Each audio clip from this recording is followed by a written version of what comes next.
there's already a lot of richness within the Sanskrit literature, within the existing philosophy that we apply in dance. We are almost learning applied philosophy in the Odissi technique or Odissi choreography. But if we are able to go deeper into it, we may find, and we will find, because classical arts do persist. They persist for a reason. They persist for their appeal to old as well as the new. So I think social justice is imperative at this current moment when the world is burning. It is really, really important to deal with it when Me Too movements are coming up. It is important to think about environmental justice when world leaders refuse to look at existing data. So social justice is important as an issue, but it doesn't need to be at the cost of dilution of form. And towards that, I think I want to ask Rahul, because Rahul, I've heard him talk about the Uriya-ness of Odissi. So if you please elaborate a little more on that.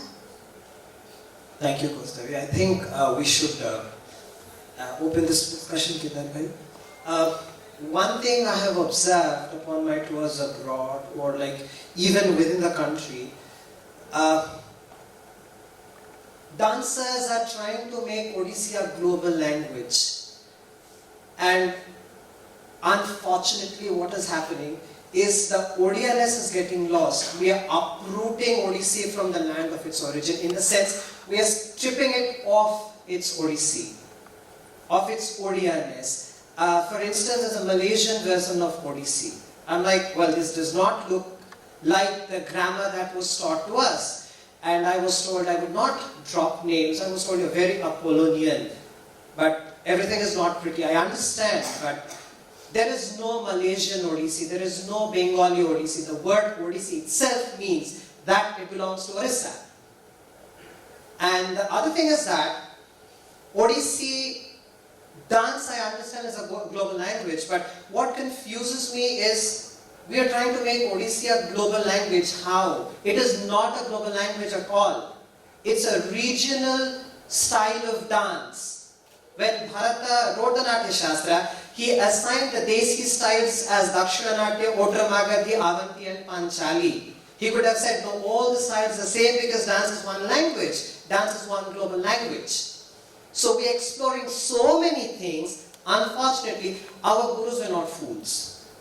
What the gurus have passed down to us, they were not fools. So they have devoted an entire life to this art form.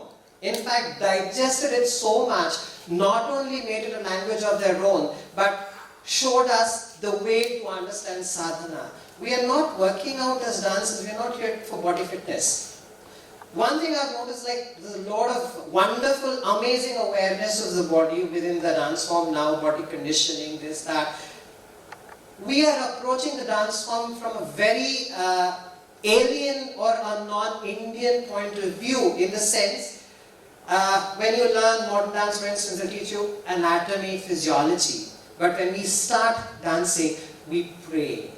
The first thing we do is we pray. We don't learn anatomy and physiology.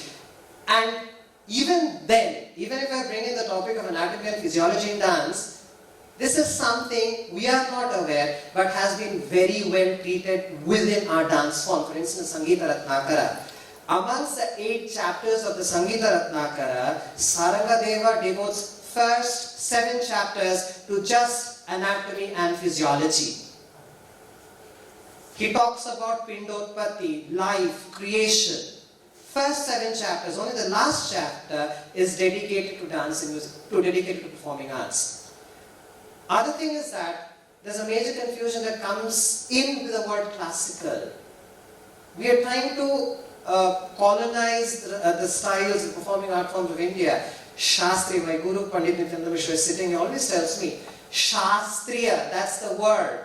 Shastriya Nritya, Shastriya Sangeeta. You do not know the Shastras, what Shastriyata are you talking about?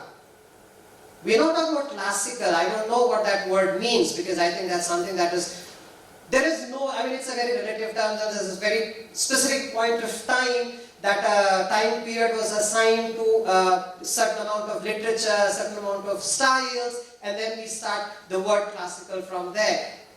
Our performing art forms are way beyond that. We say that Natya Shastra was written around the 2nd century BC. That's also not true.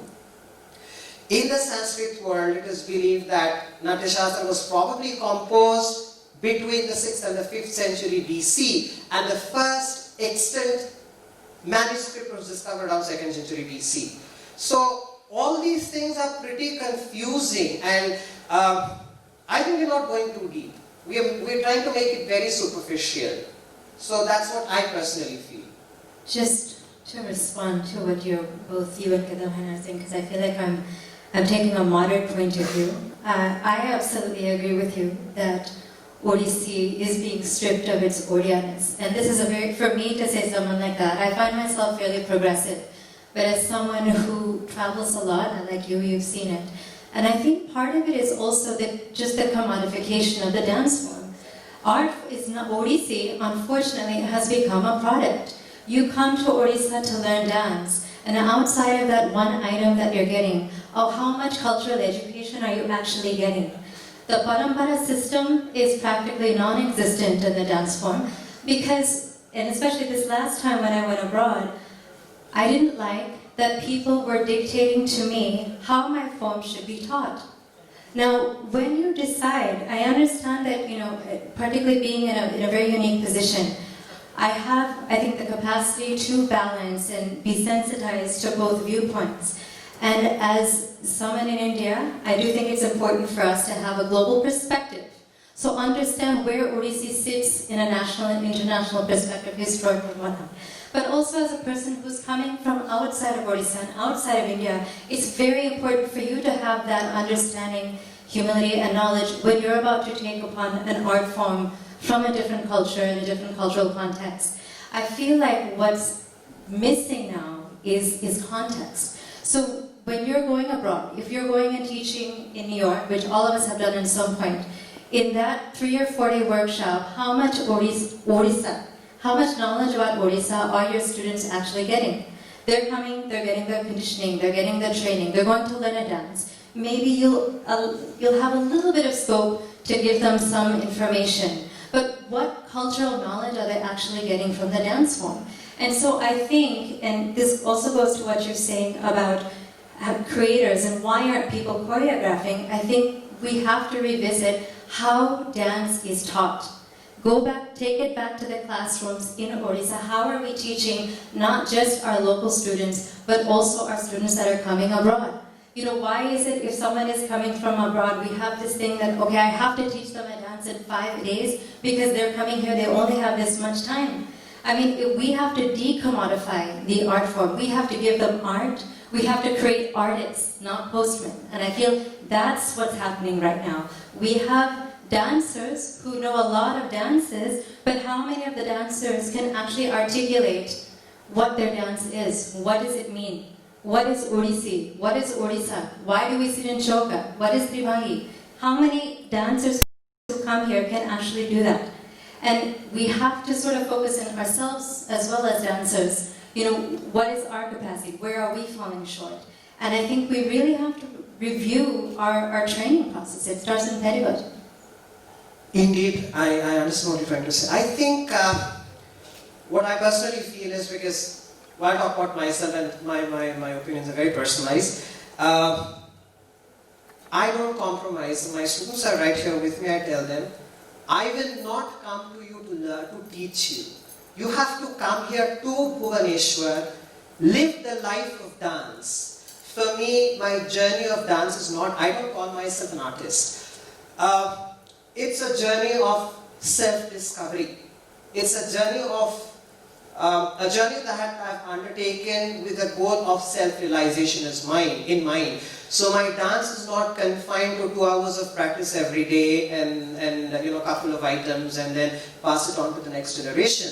But it's every breath of my life, every second of my day, what I do, starting from the time I wake up, or with a regular schedule of going out to run, doing my yoga, or hitting the gym, or even doing the puja rituals in the in the home shrine or visiting the Jagannath temple, everything enriches me as a dancer.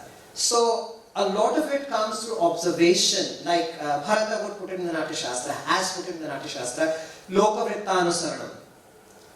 It comes from observation, and Indian art forms have never been commodified in the past.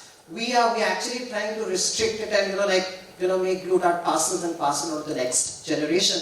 That is where, in fact, I believe we're going wrong, because we cannot teach. We just like I tell my students, I can probably teach you the item within probably 3-4 days, but it will take you probably 3-4 years to polish that and give the complete finished product to hand it over to you. What do you want?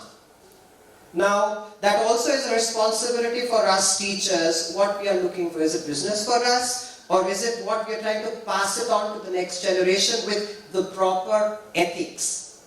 Like someone just comes to me, okay, can I have the music, or can you please teach me this particular item within 2 days? I said, I'm not the right person. I don't need your money, please keep the money to yourself. I don't sell things. I'm like, no offenses meant.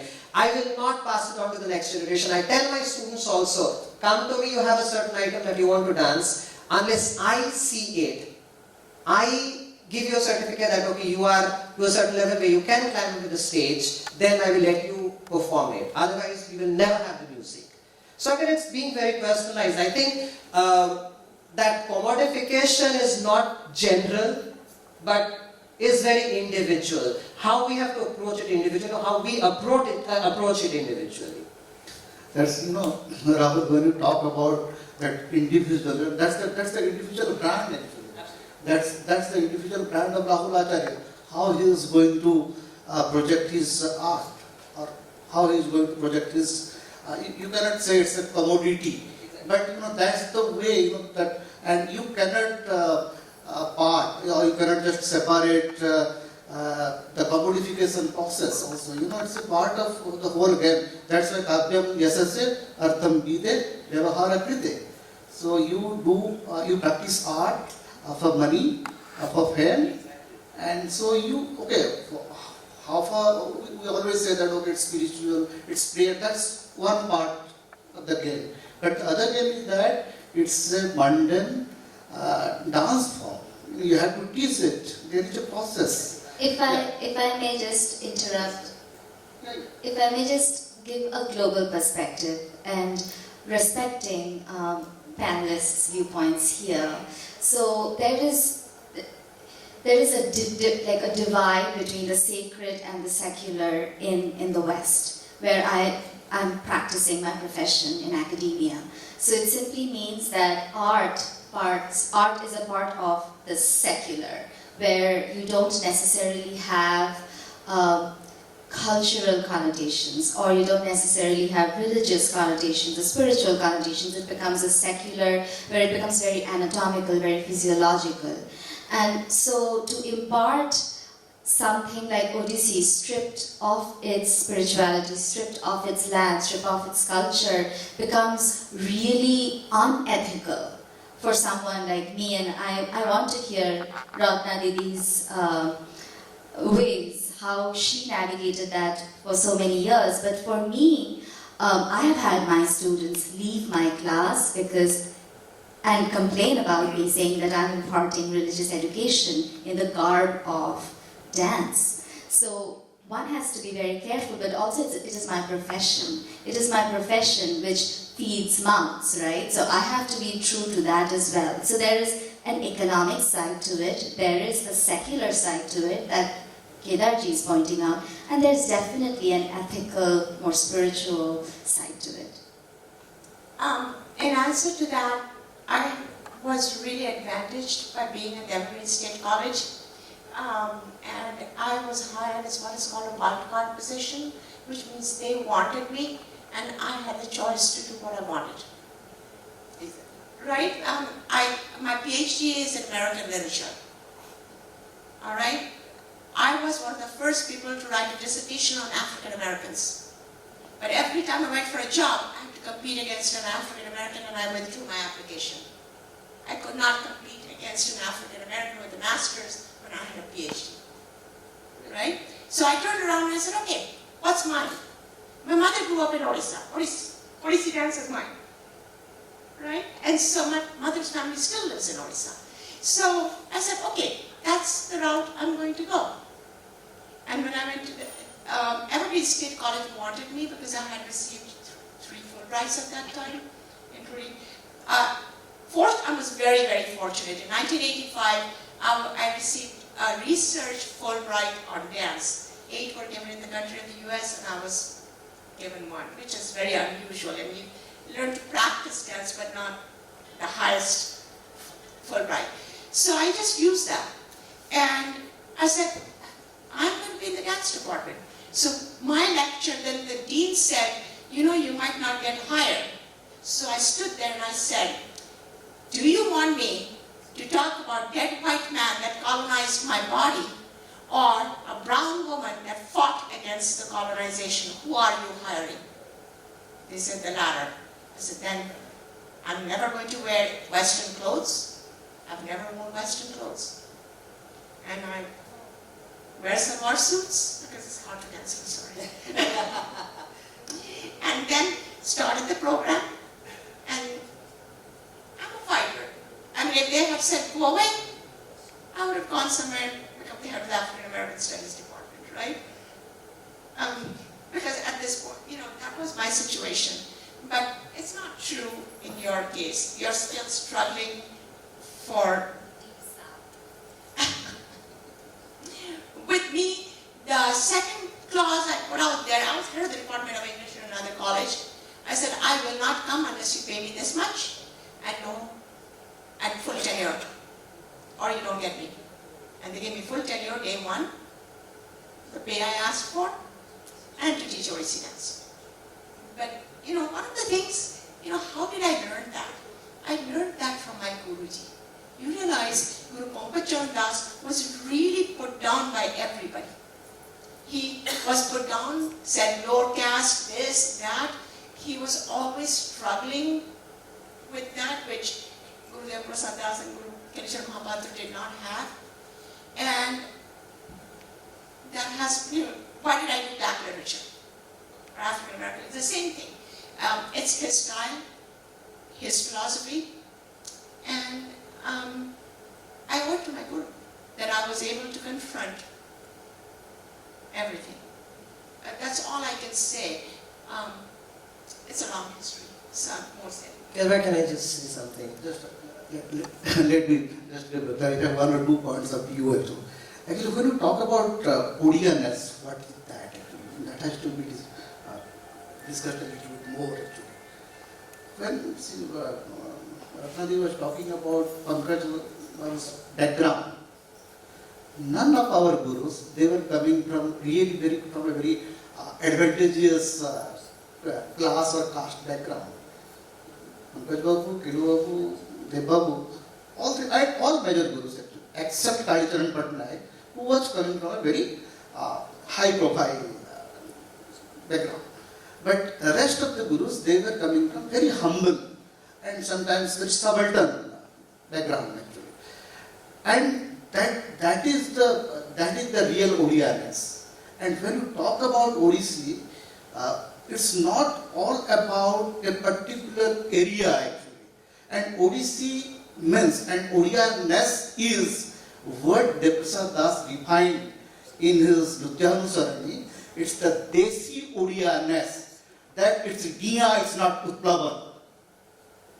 And bringing those tribal and folk elements, because you know they're very categorical, saying that you know if you want to make Odissi as Odissi, you don't have to look into Natya Shastra or others, but you have to look into the rooted Odians, the subaltern Odians.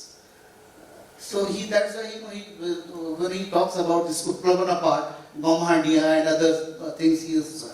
So somewhere we missed that part also. And in that 1976 seminar, when Pankaj Babu was focusing more on that, Ramahari came from the tribal dancing style actually. This the round and making round in a semicircle or full circle. it's basically tribal.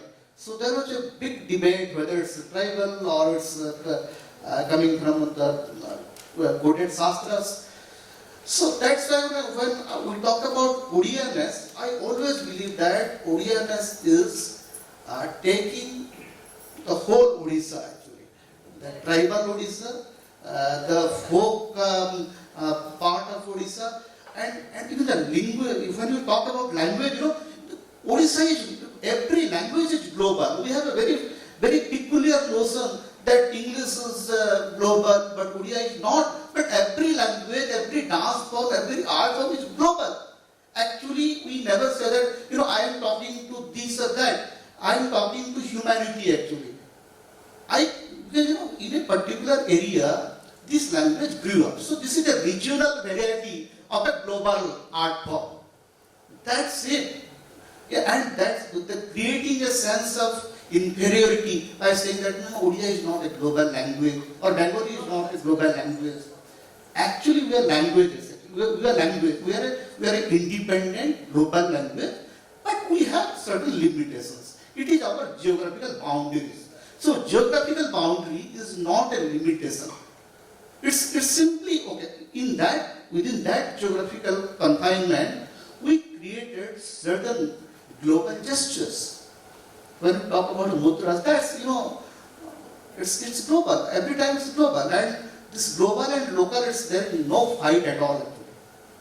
There should not be. I believe it's very thinking that now we have to make everything global, so we use other languages. Okay, that's one part of it. One can use, but Odissi is to be Odia.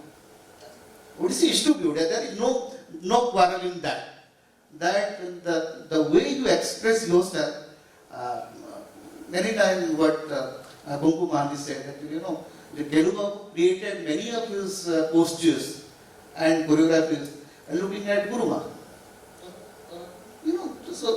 And I also heard from another students that the way Kunku Mahandi's mother works, so that is also a part of the whole thing actually.